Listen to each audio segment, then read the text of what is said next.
some like modifications to like upper body weight exercises that a fitness professional can make if they kind of have a client that has like an old shoulder injury? Okay, sure. I think the first thing is to make sure that as a fitness pro, you know when to refer out. I don't know exactly who's listening to this call, but for myself, any client that's got any kind of pain or injury, I have to consider post-rehab. They're cleared to exercise, and I've had some kind of contact with their healthcare professional team. So that's the first caveat, is make sure you know when to refer out, and make sure your clients are ready for exercise and have been cleared. And then as far as modifications that you can make, especially for upper body stuff, I often start any floor-based bodyweight exercises with a raised surface to put the hands on. So, for example, if I'm doing an exercise, for example, that we call a quad squat, which is kind of like a push-up, but on all four limbs, so all four limbs are working together. I will put the client's hands up on like a plyo box or a bench in the gym or something like that to take some of the pressure off of their shoulders, and also to allow them to keep a really strong shoulder pack while they're doing the exercise. Because I've taken some of the weight off of those limbs, they can really concentrate on packing the shoulders, which is pulling them down away from the ears, pinching the shoulder blades slightly back so that that GH joint is tightly packed in. And then over time, as they develop more and more stability in that joint, then you can lower that surface, so drop it down to a lower plyo box, to a low step, and then eventually back down onto the floor. So you just gradually reduce the height, and that puts more and more pressure on that joint as the client's joint can handle it. The other really great modification that you can use for any kind of shoulder or wrist or even elbow workarounds is to use bars or handles. You get these things called parallettes that you can adjust the angles of, so that depending on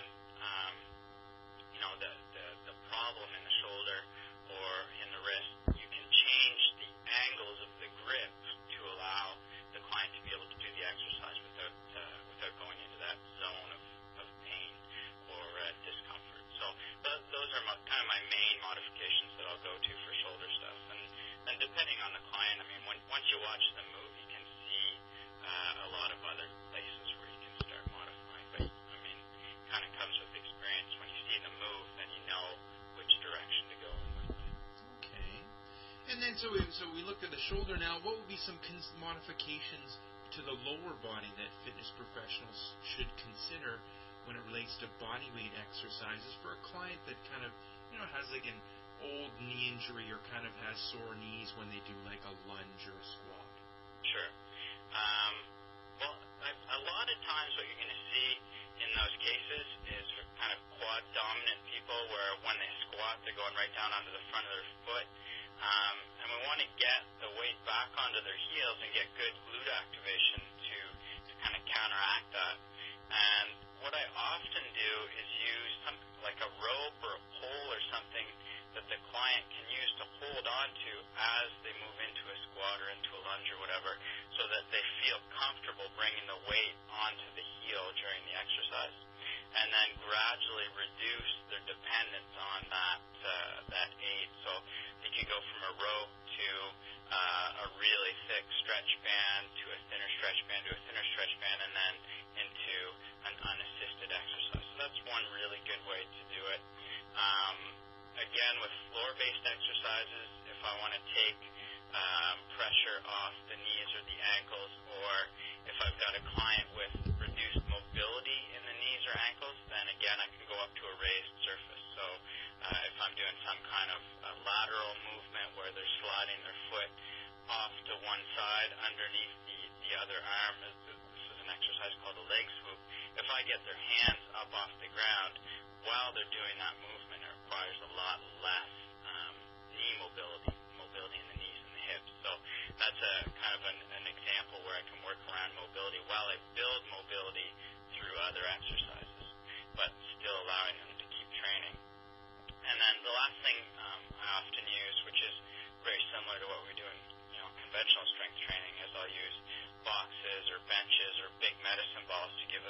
target to sit back down onto to make sure, again, that they're getting the weight back down on the heels and using the glute activation through the movement.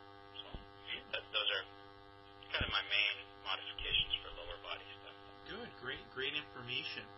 Now we're kind of getting to the point where we're wrapping up the interview. Is there any last minute, tips that you would like to share with those that are listening? Just to get creative. I mean, there are so many ways that you can use bodyweight exercise, and there are a ton of resources on the internet that you can find. If you go on to our website, bodyweightcoach.com, and follow some of the links to our YouTube sites, you'll see a lot of these exercises that I was alluding to during the interview. And a lot of them, I show these to fitness pros, and they just blow their minds. Like, it's simple stuff, but stuff that people have never thought of. So, take a look at those resources and then get creative and invent your own movements according to what you see your clients doing as they move. And that's the fun thing about bodyweight exercises. There's almost no limits. It's your imagination and your experience and your interaction with your clients that determines, what you can come up with. Perfect. And Adam, how can people get more information about yourself and your company and services? Again, I think the best place to start is bodyweightcoach.com. And then from there, you can branch out and see all the other stuff we're doing. We have a few products out. We've got Bodyweight Exercise Revolution, which is basically 5 28-day programs built around different goals. So it could be strength, could be muscle gain, could be fat loss, could be general athleticism. So we've got 5 goals in that book and 5 different programs that you can follow. They're 28-day programs.